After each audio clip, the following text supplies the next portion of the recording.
your grand champion, Erik, Mr. Timeleap Seedrak. Erik, congratulations.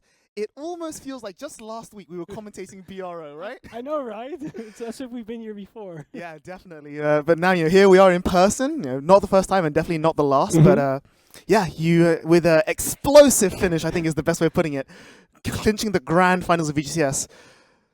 Obviously, how do you feel right now? I'm guessing on top of the world. Yeah. I'm ecstatic beyond belief. Like, I came in a day with just trying to have fun Vanguard because I originally wanted to play the latest releases with ChronoJet, but because of circumstances, we didn't do that. Obviously, to make everything fair for everybody.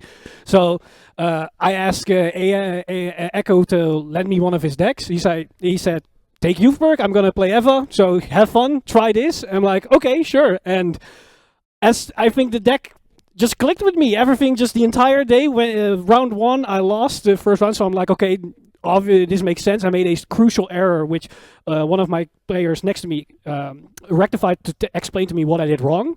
I took that information to heart for the next of the round, and well, here we are. From that point on, yeah. And then the finals being so intense for what it was. Absolutely, and I think I'm not wrong in saying this is. You've not really played Youthberg before this. You literally just picked up the deck this morning on a whim. And there you go. Just going to show you that with Standard, anything can happen. And it's the excitement of the game. And I wanted to highlight the fact that this is not your first podium finish. You've had successes before. During that, back in 2018, you came third at a BSF with your friends. Yeah, I got second place in Belgium. Brussels, Brussels, yeah. I think it was 2017 or 2018. It was the final GM era. 2018, yeah. And then I think a year later, you came top 8 at an event as well. Yeah, so top 8 for the very first free premium tournament. I got top 8, and then a couple of regionals with Timeleap got second place, third place, and a lot of those finishes, and another community-run tournament at the start of Overdress. I won that one as well with Nirvana, which was at the time my favorite deck. Now maybe you might have taken that over, but it's.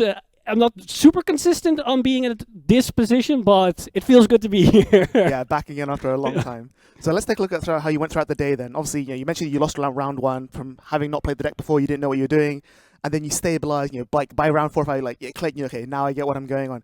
And we mentioned on stream earlier, Philip was saying how you sometimes make some, let's say, esoteric decisions. So some people were like, why on earth he does that? And then it just pays off. Is that how you play with other decks? Is that how you just approach Standard, or is this more just I'm here to have fun? Let's just close my eyes and send it. What was the thought process? This is essentially my game plan. This is how I play since day one in every single format.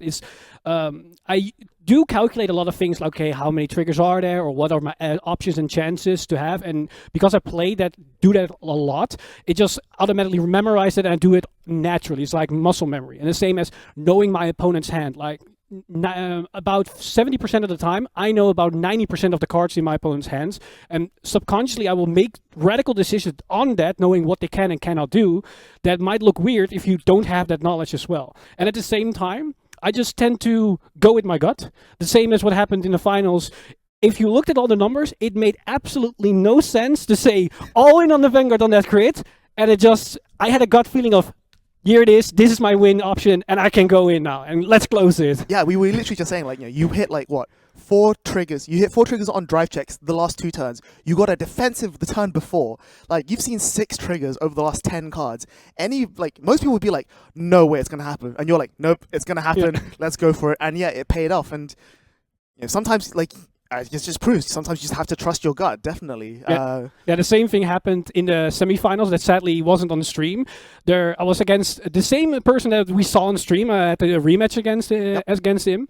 And around the 5th turn, his Eva turn, he started his turn, and for some reason, I just knew he's going to hit the OT this turn. I had no way to know that. I just know he's going to hit the OT, so I'm going to do this, and this. And that means I will stay at 2 damage, and his OT is nullified, and all his pressure is gone for the rest of the game.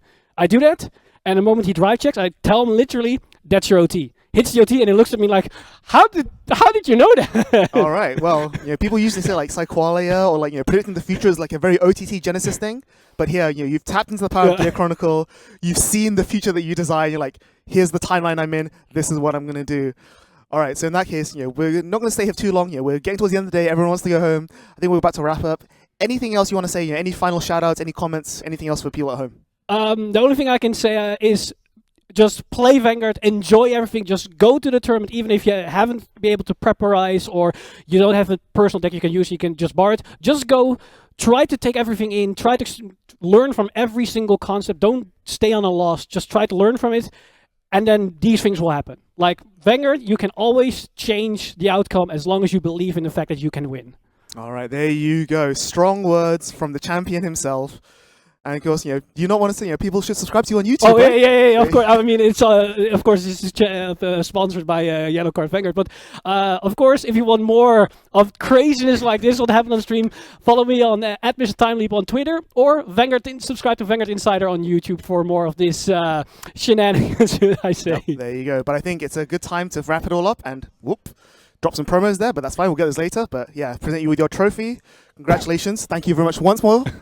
And we're going to go a quick break, and then we'll be back with myself, Philip, and JJ to round out and say goodbye. See you all in literally a few seconds.